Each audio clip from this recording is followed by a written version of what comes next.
bw'Imana ariko kuvuga ibingibi by'ubwami bw'Imana kandi ibingibi bikiza. Reka dusenge Imana ubundi twinjire mu ijambo ryayo Imana iduhaye kugira ngo tuganire muri uno mugoroba. Mana Data twese uri mu ijuru, turagushimiye kandi turaguhimbaje, uri umwami, uri umukiza kandi ufite kugira neza kwinshi, ushaka abantu bose bihana bakizwa kandi bakamenya ukuri. Baravuze ngo bazamenya ukuri kandi niko kuzabatura. Hano niba ngo umwana abatura muzaba mubatuye koko by'ukuri. Dore ni iki ngiki ushaka.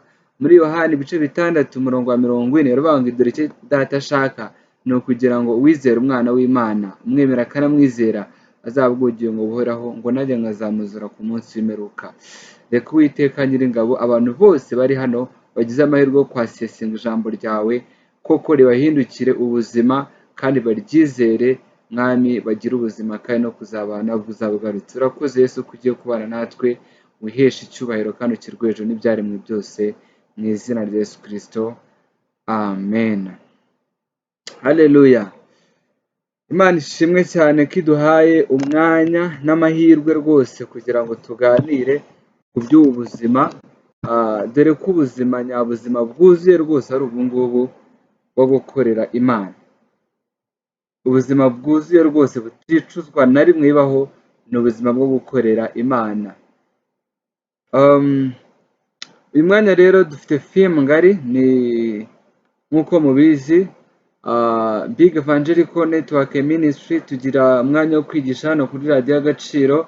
Muri iki cyumweru dufite film yo kuvuga ngo kugaruka kwa Yesu. Turi kwigisha abantu ku bijyanye no kugaruka kwa Yesu. Ni message rwose inabiha cyane, nk'uko nkunda kubabwira yuko iyo ubwira abantu ibijyanye na judgment cyangwa urupfu, yuko bazapfa kandi ukababwira yuko hazabaho n'urubanza rwo kubazwa ibyo umuntu yakoze, ni ikintu kiba kitaryoshye. Noneho kukibwira umuntu uri mu bihe byiza by'umunezero mu isi, ni ibintu biba bitaryoshye cyane, ariko niko kuri kandi abantu bagomba kubimenya kandi bakanabigenderaho, kuko ijambo ry'Imana ngo ukuri dusohoyemo reka tuba ariko tugenderamo, tuba ariko dukurikiza. Rero igihe nk'iki ngiki ukuri turimo ni ukubwira abantu ijambo ry'Imana kandi rikiza. Muri uyu mwanya rero turakomeje na film yacu ivuga kugaruka kwa Yesu, ariko today session cyangwa subtopic y'uyu munsi turaganira film kuri subtopic ivuga ngo ibyerekana ko kuza kwa Yesu kuri bugufi. Hari ibintu byerekana ko kuza kwa Yesu kuri bugufi. Urengera abantu ibimenyetso byerekana kuza kwe, ni ukuri bitwereka yuko wa munsi wegereje. Urengera abantu ngo dore ubwami bw'Imana buregereje, ngo umutima wanjye bamaso utungane iminsi yose. Haleluya. Ubwami bw'Imana buri hafi. Niko Yohana yaje yigisha ndetse na Kristo atangira ministeri ivugabutumwa, aribyo ari kuvuga ngo mwene kuko ubwami bw'Imana buri hafi. Bivuze ngo na message yose zatambutswa n'abigisha bose, aba evangeliste, aba apostles, aba prophets, ariko ntibavugemo ko Kristo azagaruka daye busa. Yesu wacu tuvuga uyu nguyu yarapfuye ariko ntiraheranywe n'urupfu, yarazutse, ni muzima, yicaye iburyo bwa se kandi azagaruka aje guciramo ab'isi urubanza. Reka duhere mu gitabo cy'ibyakozwe n'intumwa, igice cya mbere turasoma duhereye ku murongo ku murongo wa 10. Ubwo Yesu yari amaze kuzamuka asize intumwa ze azisiga mu isi, zo zari zizi ko agiye kuzuba ubutware, kuko baramubaza ngo mbese aha nibwo wenda gusubiza Abisiraheli ubwami bwabo. Yesu aravuga ati si ibyanyu kumenya iminsi n'ibihe. Aravuga ati cyakora muzahabwa imbaraga umwuka we namanukira. Akimara kuvuga utyo, igicu cyaramukijije kuko yari arimo arazamuka. Amaze kuvuga atyo ku murongo wa 9 ngo azamuka, bakimureba igicu kiramukingiriza. Bakiraramye batumbira mu ijuru, akigenda abagabo babiri barababonekera bahagaze iruhande rwabo, bambaye imyenda yera. Barababaza bati yemwe bagabo b'i Galilaya, ni iki gitumye muhagaze mureba mu ijuru? Yesu bakuwemo akazamurwa mu ijuru, azaza atyo nk'uko mumubonye ajya mu ijuru. Ni ibyo ngibyo rero nashaka kuvuga, ko Kristo yazamutse abigishwa be bamureba rwose ko ari kuzamuka, ariko bumva baratunguye cyane kandi barababaye kuko abasize, ariko avuga ngo ni iki gitumye mutumbire mureba? Uwo Kristo bakuwemo nk'uko mubonye agenda rwose niko azagaruka.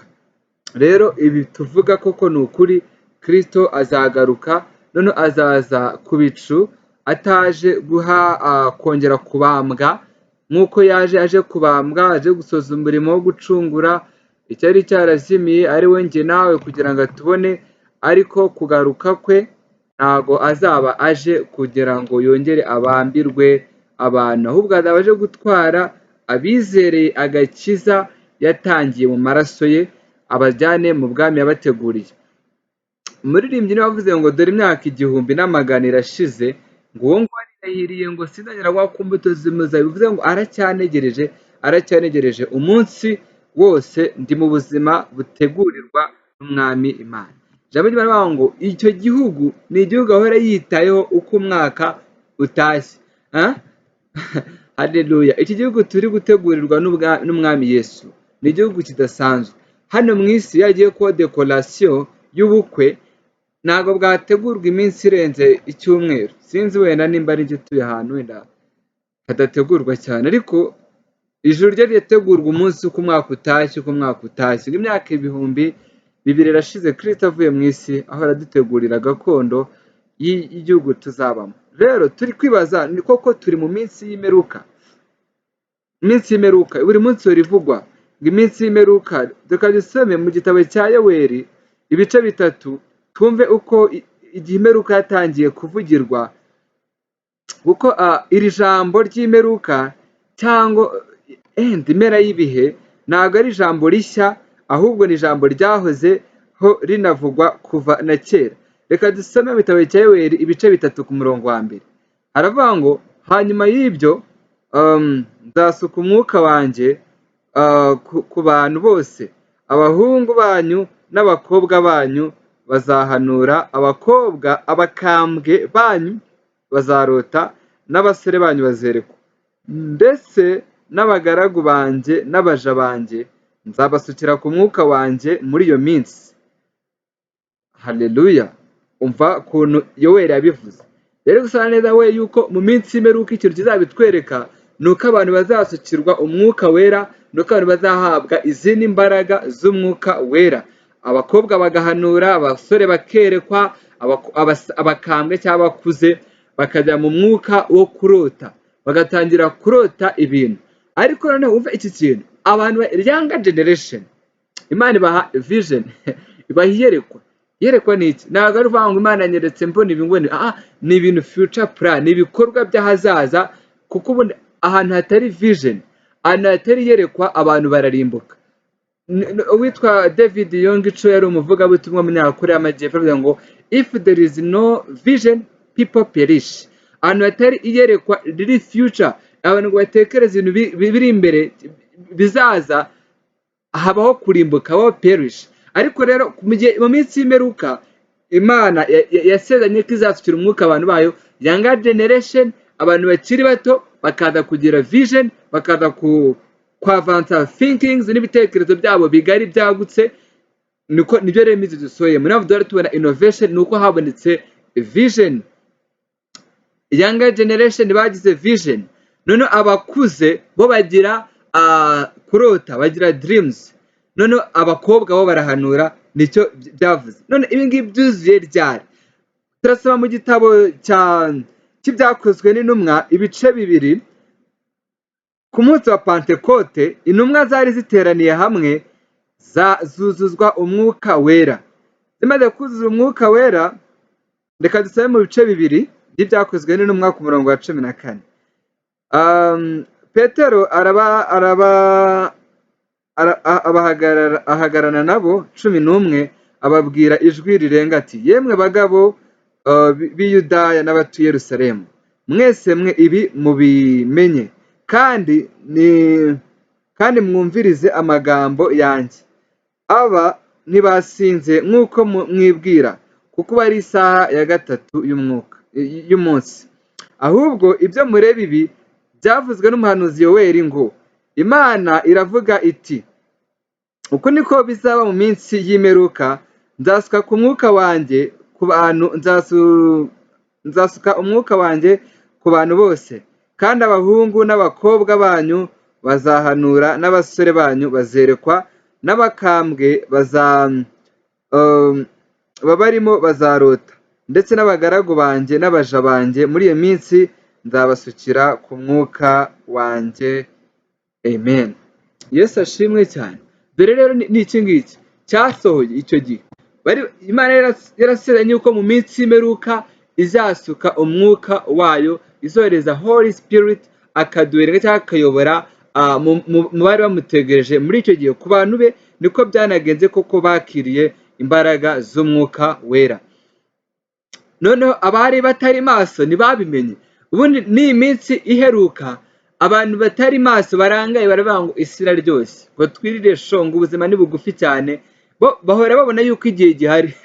Barabona igihe kirahari, time exists. Mu mwanya turahari, dufite ibirori, dufite ibingibi, dufite amabuwate denuwi tugomba kujya kuryoshya, tugomba kujya kurya ubuzima ku mapisine, dufite amaprote ahangaha tukajya kwibyinira, tukajya niyo mpamvu rero ibyaha biri kwera, ubusambanyi bufashe intera cyane mu rubyiruko rukiri bato, kuko bo barabona ati igihe kiracyari.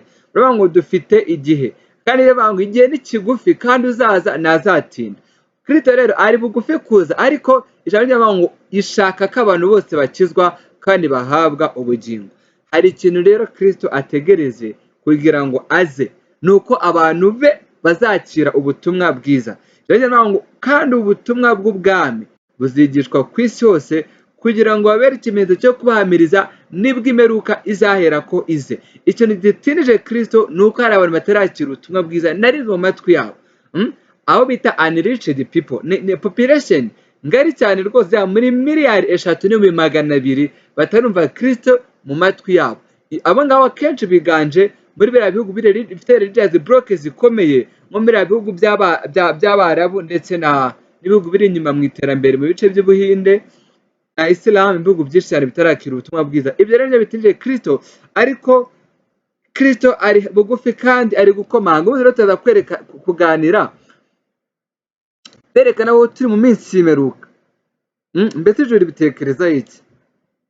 Byo buri munsi baravuga ngo turi mu minsi y'imperuka, turi mu minsi y'imperuka. Hari ibintu byerekana ko Kristo ari bugufi.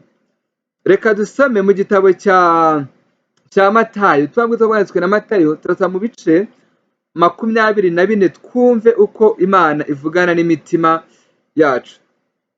Ku murongo wa 24 turahera ku murongo wa mbere, ariko turaza kugenda dusimbuka. Banga ibyerekana kurimbuka kwa Yerusalemu no kugaruka k'umwami kwa Yesu ari we mwami. Yesu asohoka mu rusengero, akigenda abigishwa be baramusanganira, bashaka kumwereka ubwiza bw'inyubako y'urusengero. Arababwira ati, nimureba ibi byose, ndababwira ukuri yuko aha hatazasigara ibuye rigeretse ku rindi ritajumwe hasi. Yicaye ku musozi wa Elayono, abigishwa baza ahari biherereye, baramubaza bati, tubwire, ibyo bizaba ryari, n'ikimenyetso cyerekana kugaruka kwawe n'ikimeruka ni ikihe? Yesu arabasubiza ati, mwirinde hatagira ubayobya, kuko benshi bazaza biyita izina ryanjye bati ni jye Kristo, bazayobya benshi. Muzumva iby'intambara n'impuha z'intambara, mwirinde kuko bitabagarika imitima, kuko bitazabura kubaho, ariko imperuka izaba itarahera ko ize. Yesu ashimwe cyane. Brethren, akenshi iyo tubonye ikintu kidasanzwe ngo iyi niyo mperuka.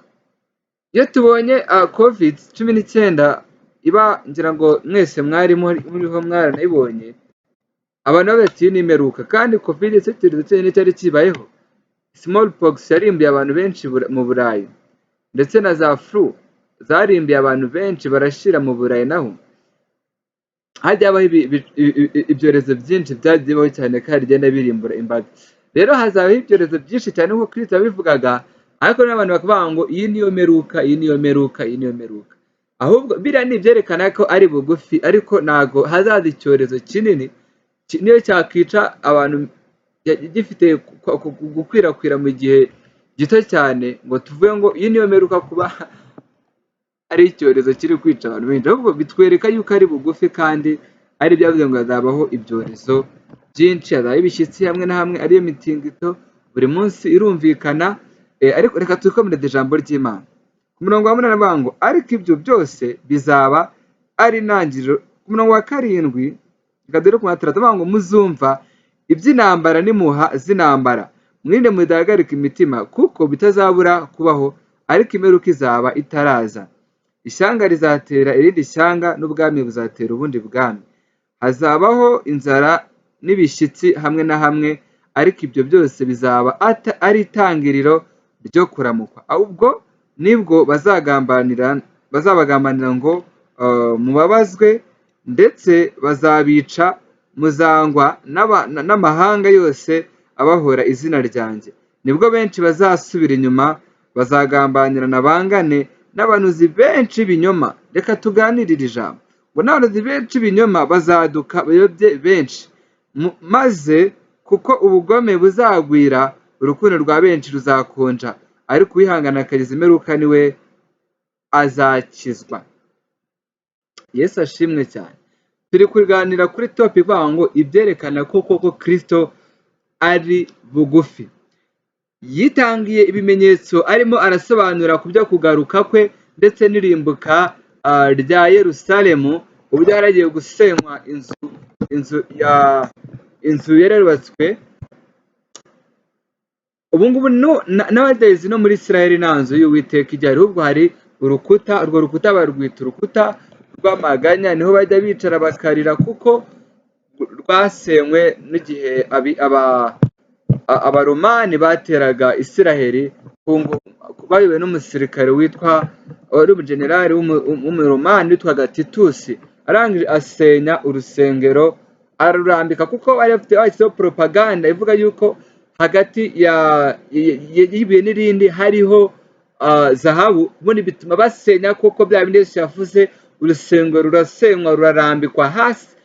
Currently muri Israel nta rusengero ruhari rwa rundi rwubatswe, kuko rwarasenywe. Ariko igihe ruzaba rwasanwe rwuzuye, nibwo bazatambiramo igitambo.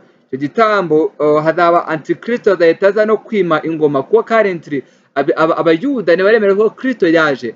Antikristo uzaba warafashe ubwami azajya gutambiramo igitambo muri urwo rusengero. Nibwo rero bazahita babona azatamba igitambo cy'ikizira, namara gutamba igitambo kizahita cy'ingurube, abantu bamenya yuko koko Kristo bamwihakanye, atangira abarenganye, abamwanze agende abica. Niko bizagenda. Reka wenda twe kujya muri eschatology cyane, ariko ibi ngibi biratwereka igihe cyo kuza kwa Kristo ko kiri bugufi, kuko urusengero rwamaze gusenywa, ubu hari mu buryo bwo kurusana. Ariko Kristo we yitangiye ibimenyetso bizerekana ko kuza kwe kuzaba kuri hafi. Nibi rero yavuze ko hazaba ibihuha by'intambara, ndetse n'intambara ubwazo zikabaho.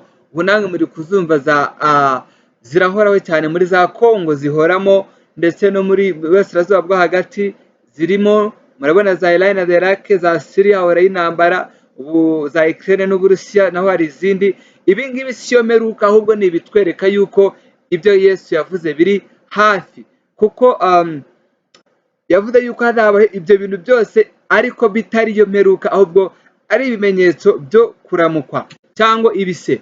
Ireba cyangwa ibise by'umugore yagiye kubyara, habonekaho ibintu byerekana kwenda kubyara, ariko kwerekana kwenda kubyara siko kubyara.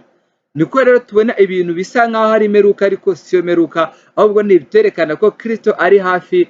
Ahubwo Yesu navuze ngo ko muzi kumenya ibihe, mukavuga ngo nimba ikirere kimeze gutya, ngo imvura iri hafi, ngo umusaruro ugiye kuboneka, ariko kuki mutabasha kwiga ibihe ngo mubimenye? Nicyo kibazo dufite, kuko abantu bagenzura season.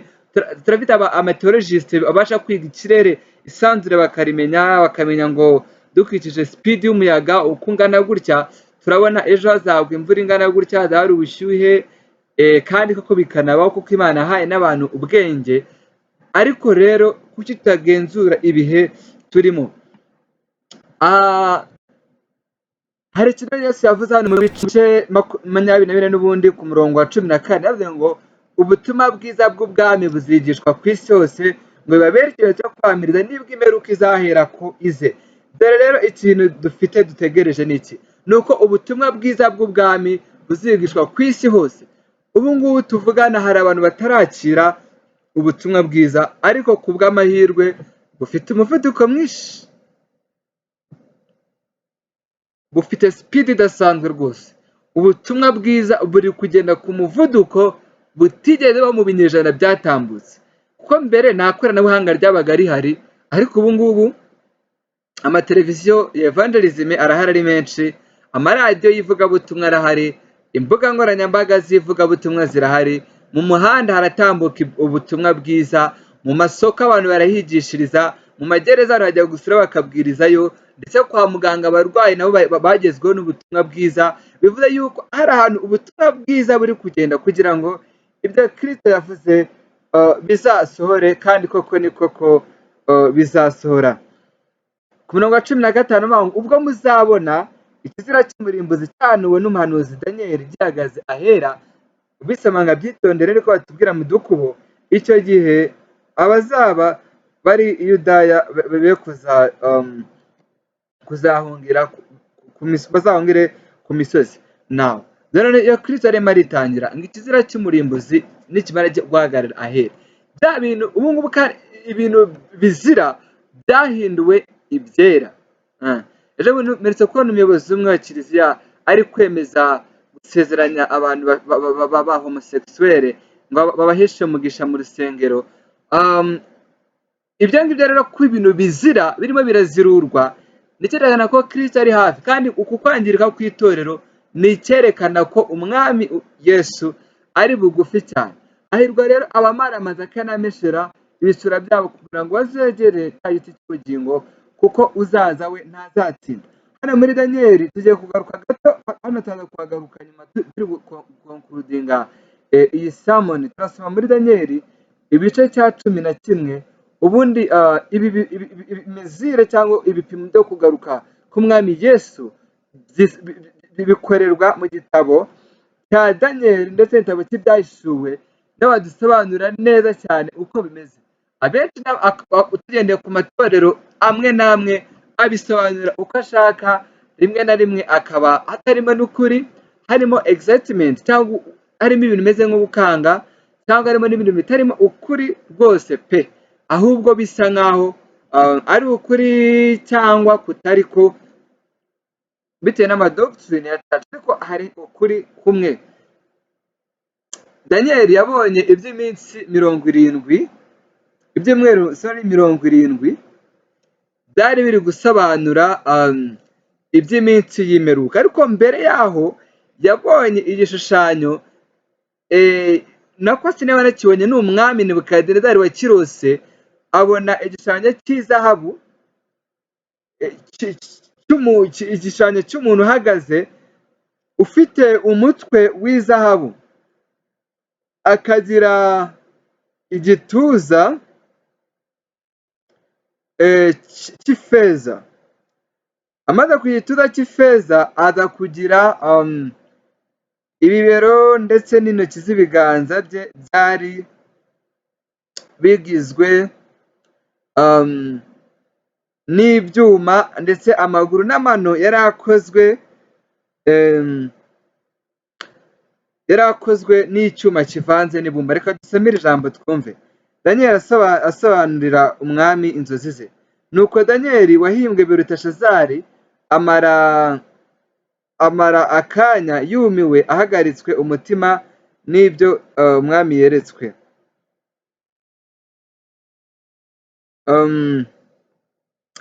Asobanurira umwami ibijyanye n'inzozi ze, ariko kumubwira iby'igishushanyo cye yari yabonye, amubwira yuko umutwe wari usobanuye ubwami bwa Nebukadinezari. Ubwami bwa Nebukadinezari yari Babuloni, iyo Babuloni yari ikomeye cyane, mu gihe cyayo bwari ubwami bukomeye, bwari bufite amajaride akomeye cyane, ari nayo Nebukadinezari yari yigeze no kuzira ubwo yari arimo arivuga ngo ngiyi Babuloni yubakiye kugira ngo imbere umurwa wo kumesha icyubahiro. Ubwami bwakurikiyeho rero bwari ubwami bw'Abamedi n'Abaperesi. Ubwami bwa Nebukadinezari amaze gupfa bwafashwe n'umwana we Belushazari, ntiyabasha kumentena kuko yasuzuguye Uwiteka, aza gukurwaho ubwami bwe bunyagwa n'ubw'Abamedi n'Abaperesi. Ubwami bw'Abamedi n'Abaperesi nabwo ntibwamaze igihe, bwaje kwigarurwa n'ubwami bw'Abagiriki. Uwitwa Alexandre Rugara yari intwari cyane, ari indwanyi, arabatsinda kandi abatsinda mu gihe gito. Haza kujyaho ubwami bw'Abaroma, aribwo kandi n'ubwami bw'Abaroma aribwo buriho. Turabona rero ubwo bwami bwagiye buhererekanwa. Nyuma rero uwo mwami Nebukadinezari yeretswe ko habonetse ibuye ritarimbuye intoki z'umuntu, riraza rikubita bwa bwami, cya gishushanyo cyose kirabandagara imbere yacyo, aricyo cyashushanyaga yuko ubu bwami bwose buzakomera, ariko buzagera butangana no gukomera, ariko hazaza ibuye riburimbure, aricyo cyerekanaga yuko ubwo bwami bwose bwabayeho buzasenywa kandi buzatembagazwa n'ubwami bwa Kristo. Kristo rero amaherezo azima ingoma hano ku isi. Abantu bita ibikomerezwa, abantu bita abakome, bakubaka ubwami koko rwose bukomera, n'amareta yabo tukanayatinya cyane, kumva no kujyayo ari ikintu kidasanzwe. Hari abantu bita Leta Zunze Ubumwe za Amerika ngo ni Kanani nshya, kuko kujyayo ni ikintu kidasanzwe, ariko ubwo bwami bwabo bwose uko bwubatswe buzasenyukira imbere ya Kristo. Pawulo yarimo arasobanurira umwana we witwa Timoteyo, aramubwira ati ngo umenye mu minsi y'imperuka yuko hazaza ibihe birushya. Aramubwira, amuha parametazi z'uko ibintu bizaba bihagaze, n'uko ibintu bizaba bimeze cyane. Mu gihe nk'icyo gitonga abantu bazaba bikunda, birarira, bikakaza kandi bibona, bakunda ibanezeza aho gukunda Imana. Ariko reka dusebe mu bice bitatu by'urwandiko rwa kabiri Pawulo yandikiye Timoteyo, dore ku murongo wa mbere two kwavuga ngo ubuhenebere buteye bwo mu minsi y'imperuka. Umenye ko mu minsi y'imperuka hazaza ibihe birushya, kuko abantu bazaba bikunda, bakunda imiya, birarira, bibona, batumvira ababyeyi babo ari indashima, badakunda n'ababo, batuzura, babeshyerana, batirinda, bagira urugomo, badakunda ibyiza, bagambana kandi ari ibyigenge, bikakaza, bakunda ibaniza yo gukunda Imana, bafite ishusho yo kwera ariko bagahakana imbaraga zako. Abameze batyo ngo ujye ubatera umugongo. Hano Paul arimo arasobanura neza koko iby'iyi minsi dusohoyemo, ariko ibya neza yuko mu minsi y'imperuka koko hazaba hari ibihe birushya, kuko abantu bazaba bakunda ibanezeza aho gukunda Imana, kandi asobanura neza yuko abantu koko bazimura Imana. Niko byagenze kandi niko binameze ubu ngubu, uburyo hafashe intera ngari cyane, intera ndende yo kwimura Imana, ku buryo ibintu byiza byahindutse ibibi, none ibibi byahindutse ibyiza. Habaho gucenjinga k'umwimerere w'ibintu. Ubu ngubu ntabwo icyaha kijya kivugwa mu mazina. Ntabwo bavuga ngo ndasambana, uvuga ngo ni ukurya umwana. Ntabwo bavuga ngo ni ukwiba, bavuga ngo narashe cyangwa nitije. Rero uko kuntu ibyaha bigenda byoroshya amazina, niko gufata bya bintu bibi bikitwa ibyiza. Ibintu bifite ishusho yo kwera bihakana imbaraga zabo. Noneho ikindi, abantu benshi bafite amatitire meza, bafite kandi n'amapozisiyo meza, ariko mu by'ukuri ibyo bakora bitandukana cyane cyane n'amazina bafite. Bivuze ngo bahakanye imbaraga z'ibyo bakora, bahakanye z'ibyo bitirirwa, babihakanisha ibyo bakora. Kristo rero ari hafi kuza, ariko ibimenyetso bitwereka yuko ari bugufi birihuta kuboneka, ubwo turi kugenda tubona impinduka zidasanzwe. Isi ya Nowa mu gihe cya Loti isi ya Nowa n'igihe cya Loti habanzaho kuburirwa gukomeye, iburirwa rikomeye ridasanzwe cyane, ndetse n'ubu nyuma abantu bakarimbuka, kuko ntabwo bumviraga iburirwa, bahoraga bagezwaho buri munsi buri munsi. N'ubu ngubu niko bimeze, buri munsi ubutumwa bwiza buratambuka ku mbuga nkoranyambaga, ariko ubonye iyo ugiye kuri social media ntabwo wahitamo ijambo ry'Imana, ahubwo uhitamo ibikura amarangamutima yawe, rimwe bitanera, akenshi ni ibintu bitera cyane bikurura amarangamutima y'abantu. Ariko rero Sodomu Gomora yaje kurimburwa kuko babwirwaga kenshi yuko imvura izagwa, ntibakumva ab'igihe cya Nowa. Sodomu noneho ubutinganyi bwari bwafashe indi ntera. Ubu ngubu muri kubona ngo trending ikomeye cyane n'iy'ubutinganyi.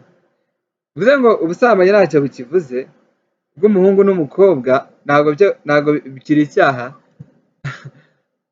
ahubwo ikiri kuvuga cyane ni ubutinganyi. Kandi koko bimeze, bwo burimo barafata intera, kuko burimo barashishikazwa cyane, kandi burimo barashakirwa na liberite. Buno imbere bwarakorwaga, ariko nta liberite bwari bufite. Ubu rero nicyo kino kirashakirwa liberite yabo kugira ngo bwerezwe.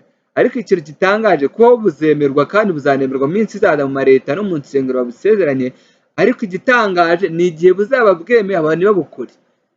Ubundi rega n'ubu no kubeshya birakorwa, ariko abantu ntibabeshye, intore z'Imana ntizibeshya. Ubusambanyi buri munsi ku munsi burakorwa, kandi currently nta n'itegeko riri guhana abantu basambanye babyumvikanye.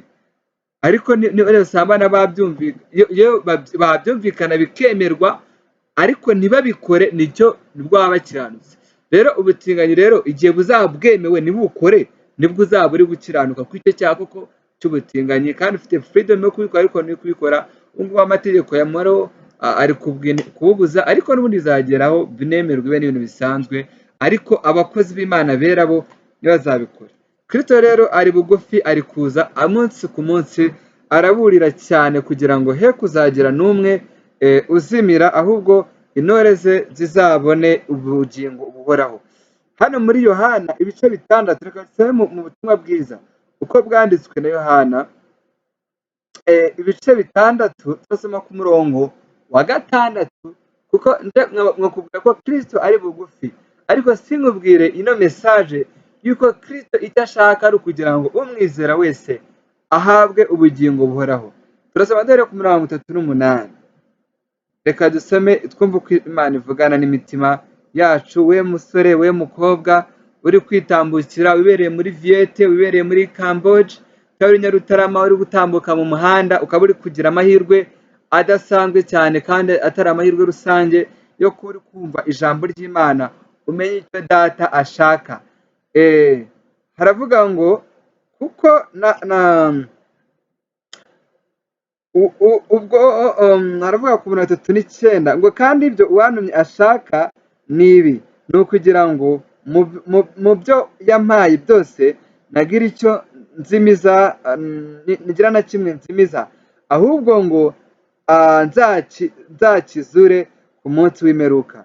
Kuko icyo Data ashaka ari iki, ni ukugira ngo umuntu wese witegereza umwana akamwizera ahabwe ubugingo buhoraho, nanjye nzamuzura ku munsi w'imperuka. Amena. Rero icyo Data ashaka si ukugira ngo ngo tubakange ngo imperuka iraje, nubwo kiraje kandi na kera byaravuzwe, ariko biri kugenda birushaho kutwegera. Ariko icyo Data yishakira mwene Data ni ukugira ngo uwizera uwo mwana ahabwe ubugingo buhoraho. Amahitamo ndetse n'ubwugamo buhari ni ukwizera umwami Imana, kuko abamwizeye bafite amahoro, kandi abagendana nawe bafite ubugingo, nta teka ry'ibyaha bazacirwaho, kuko bamaze kugira assurance, bamaze kugira ubwishingizi bukomeye bwo kuba barakiriye umwana w'Imana Yesu Kristo. So Imana iguumugisha rero mwene Data, umunsi ku munsi turabona yuko ibihe bigenda bitwegera, kandi tukabona ububi bwiyongera, ndetse no mu nzu y'Imana ibibi byagezemo, habonetsemo amashyari, habonetsemo ubugome. Nibyo Yesu yavuze ngo kuko ibihe bizaba ari bibi, urukundo rwa benshi ruzakonja, ngo bazanagambanirana rwose. Mu nsengero abantu baragambanirana, mu nsengero abantu bararugana, mu nsengero abantu baricana umunsi ku munsi kugira ngo bagirana amashyari menshi cyane. Ariko irya Kristo yivugiye, ikizira cy'umuntu cyamaze guhagarara ahera, ikizira cy'umurimbuzi cyamaze guhagarara ahera, ahera hatunganye cyane, adakwiye kugera ibirimbura kandi n'ibizira. Ubu ngubu biri guhabwa intera hamwe na hamwe, ariko uzaza ntazatsinda. Komeza icyo ufite rero, hatagira ugutwara ikamba ryawe. Ube maso kugeza ku munsi w'imperuka. Hahirwa rero uba maso, akarinda agakiza ke yahawe na Kristo. Reka dusabe muri Matayo 24:32 dusoza tugana ku musozo w'icyigisho twari turimo turakurikirana muri uyu mwanya. Murebe ku mutini, niwe cyitegererezo. Ishami ryawo iyo ritoshye ibibabi bikamera, mumenya yuko igihe cy'impeshyi kiri bugufi. Nuko namwe nimubona ibyo byose, muzamenye yuko ari hafi ndetse ageze ku rugi. Ndababwira yuko ab'ubu bwoko batazashira kugeza aho ibyo byose bizasorera. Ab'ubuhe bwoko? Brethren, gerageza wumve iki kintu. Ab'ubuhe bwoko? Ni babandi n'ubundi barwanyaga Yesu, babandi bakomeje barwanya Kristo n'ubundi bazagumaho, abarwanyaga authentic gospel. Ubu ngubu currently dufite ubuyobe bwinshi cyane bugenda bufata intera, inyigisho zigenda zivangirwa, zigenda zoroshya kandi zigenda zisenya ukuri kw'ijambo ry'Imana, nk'uko Yesu nawe yavugaga ubutumwa, ariko afite n'ama opposition agenda arogoya kandi anarwanya ukuri k'ubutumwa yigishaga. Niko n'ubu ngubu rero bimeze, ngo nuko namwe ijuru n'isi bizashira, ariko amagambo yanjye ntazashiraho na hato. Ariko uwo munsi n'icyo gihe ntawe ubizi, naho yaba abamarayika bo mu ijuru cyangwa umwana, keretse data. Uko iminsi ya Nowa yari iri, no kuza k'umwana w'umuntu niko kuzamera. Kuko nk'uko bari bameze muri iyo minsi yabandirije umwuzure, bararyaga, barashyingiranywa, bararongoraga, barashyingiraga, bageza ku munsi Nowa yinjiriye mu nkuge, ntibabimenya kugeza aho umwuzure waziye ukabatwara bose. Niko kuza k'umwana w'umuntu kuzamera. Icyo gihe abagabo babiri bazaba bari mu murima, umwe ajyana undi asigare. Abagore bazasira ku rusyo rumwe, umwe agende undi asigare. Ngo mube maso, kuko mutazi umunsi umwana w'umuntu azazira. Amen. Ariko ngo ibi mubimenye, iyaba nyir'urugo yamenyaga igicuku umujura azaziramo, yabaye maso ntiyakundiye ko bacukura inzu ye. Nuko namwe mwitegure, kuko igihe mudatekereza ari cyo umwana w'umuntu azaziramo. Amen. Yesu ashimwe cyane. Ngo igihe tudatekereza n'icyo umwana w'umuntu azaziramo. Ngo nyir'urugo aramutse ibaza ariko nawe ufite inzu ukamenya ngo saa sita z'ijoro ndaterwa, bivuze ngo wahera saa 5 uri maso utegereje. Nari rwahika iri guhera na saa 3, wahera saa 5 utegura ibintu byose kabisa kugira ngo naza uze kumutsinda. Rero mwene data, ntabwo tuzi igihe Kristo azazira, ahubwo icyo tubona cyo ni uko ibimenyetso bitwereka yuko ari bugufi, kandi uzaza ntazatinda. Turabona ibimenyetso bitwereka ko aza vuba, byihuta kuboneka umunsi ku munsi rwose. Turabona ko ari bugufi cyane, turabona impinduka z'ubuzima, turabona ibintu bidasanzwe cyane. Ubundi mbere ntabwo habagaho guhenda kw'ibintu nk'uko birimo birahenda ubu ngubu. Ibiciro byazamutse cyane, ubuzima bw'abantu buragoye cyane, buri guhenda. Kandi kuri rimwe navuze ngo ubukene ngo si uko isi yabaye nto, ahubwo ngo ni imibare. Ngo ni imibare. Nuko uburebye umwari by'abadive ngo imibare ni isomo rikomera, ngo ubukene si uko isi yabaye nto, ahubwo ni uko habayeho imibare myinshi cyane.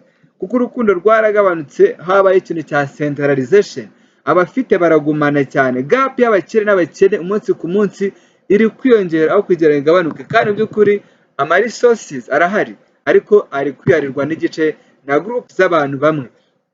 Ariko sinjye nshaka ko dutindaho, ariko ibyo byose birerekana ko urukundo rwashize mu bantu, rero twera ko Kristo ari bugufi. Rero ntuzi igihe Kristo azazira, itegure rero uyu mwanya rero mwene data utaritegura kandi utarakira Yesu Kristo, kugira ngo ugire assurance, ugire assurance neza yuko ubikiye ubwami bw'ijuru. Umunsi ku munsi Yesu ahamagara kandi ahagaze ku rugi. Ijambo rivuga ngo mpagaze ku rugi ndakomanga, umuntu yumva ijwi ryanjye agakinga urugi, nzinjira iwe dusangire. Rero uyu mwanya ni amahirwe meza yo kugira ngo wakire Yesu Kristo kandi ubike ubugingo bwawe muri Kristo. Ubwo Yesu azaza muzabane nawe kandi uzishimire kubana n'abera mu ijuru ubwo Yesu azaba agarutse. Yesu rero ari bugufi kandi uzaza ntazati yavuze ngo dore mpagaze ku rugi ndakomanga, umuntu yumva ijwi ryanjye agakingura urugi, nzinjira iwe dusangire.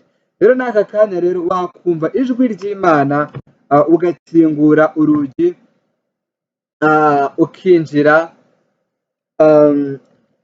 nawe ukazabana n'umwami wawe Yesu Kristo. Ni umwami ugukunda, ni umwami ugufitiye imigambi myiza kandi agambiriye kugira ngo agukize. Uzaza ntazatinda mwene data. Reka twumve iyi ndirimbo ubundi tuze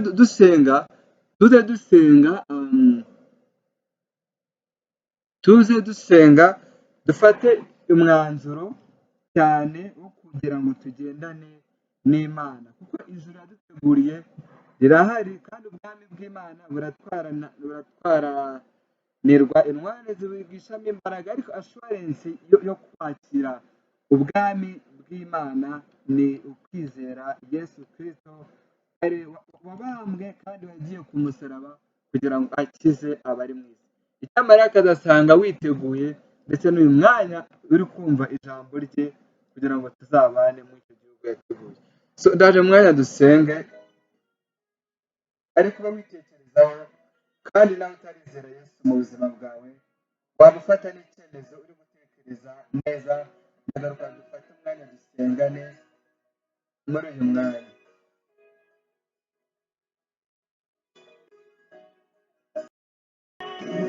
Haleluya. Yesu ashimwe cyane nanone. Ariko hari umunsi nk'uko tumaze kubyumva Yesu azagaruka akaza kwima ingoma ye.